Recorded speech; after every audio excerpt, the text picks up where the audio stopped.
Tu sais que ton cerveau, il a la capacité d'être constamment insatisfait? Je sais que tu l'as déjà expérimenté.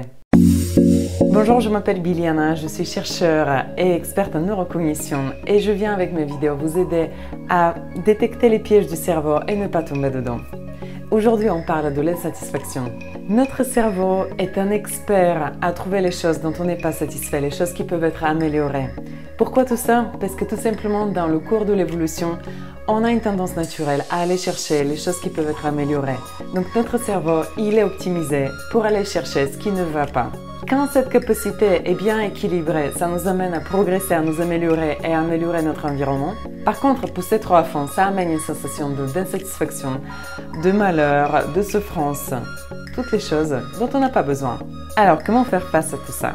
Première chose, se rendre compte que ça existe à l'intérieur de nous, se rendre compte que notre cerveau, il est en train de créer des histoires autour de nous dans un but, dans une belle intention de nous faire progresser, mais on n'a pas besoin de ça tout le temps.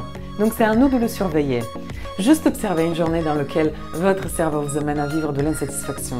Regardez comment il se plaint du temps, des nuages, des hôtels, des couleurs, des vêtements que vous portez, de tout. Votre cerveau à chaque instant peut trouver un problème là où il n'y en a pas.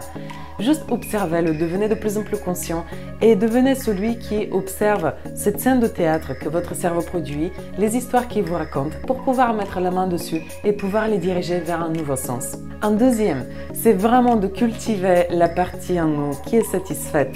Toute chose qui existe en nous, il y a son contraire qui existe en nous. C'est-à-dire qu'il n'y a pas que la partie insatisfaite qui existe à l'intérieur de mon cerveau, il y a la partie qui est satisfaite, qui se contente des choses.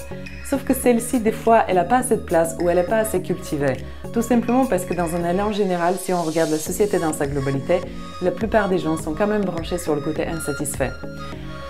Pouvoir cultiver de la partie satisfaite, ça va nous amener à vivre et à ressentir qu'à chaque instant, il y a des choses qui arrivent pour nous, des choses qui sont bonnes pour nous, des choses qui nous amènent à nous sentir contents de ce qu'on est en train de construire.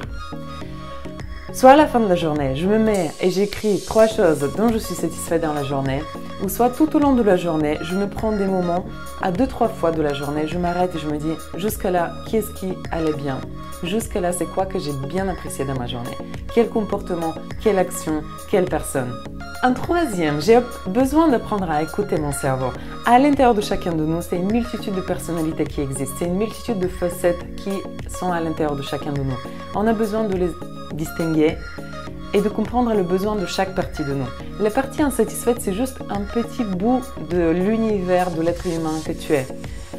Et plus tu es à l'écoute de cette partie qui est en train de te dire de quoi elle a besoin, plus tu es en interaction et en relation avec cette partie-là, plus tu pourras lui servir avant qu'elle devienne trop insatisfaite, avant qu'elle fasse sa crise de colère. On peut l'imaginer un peu comme si c'était une multitude d'enfants à l'intérieur de nous qui cherchent chacun à s'exprimer, qui cherchent chacun à dire qu'il a raison. D'où la complexité de l'être humain. C'est pour ça que c'est assez complexe de faire fonctionner l'ensemble de l'univers qu'on est dans une relation paisible entre nos différentes parties. Plus je suis à l'écoute de ma partie insatisfaite, plus je lui donne des choses avant qu'elle me le demande, plus le lien avec elle se renforcera et moins elle me fera des crises de colère et moins elle va m'amener à voir que de manière générale ça ne va pas. C'est sa tendance naturelle, c'est quand elle devient trop insatisfaite, elle va prendre beaucoup d'espace. Et plus j'arrive dès le début à maîtriser, à voir sa présence, à respecter son existence, plus elle va prendre la place qui est juste pour elle. Elle va laisser de la place à son opposé, la partie satisfaite. Et un quatrième, c'est d'apprendre à remercier. C'est de développer cette sensation de gratitude et de pouvoir voir à chaque instant de quoi je peux remercier. À chaque instant, quelles sont les choses qui sont des cadeaux pour moi. Comment la vie, l'univers, peu importe comment vous l'appelez, est bienveillant envers vous à chaque instant. Même dans les situations difficiles, il y a des choses qui sont là pour vous. Il y a des vrais cadeaux cachés qui sont là pour vous.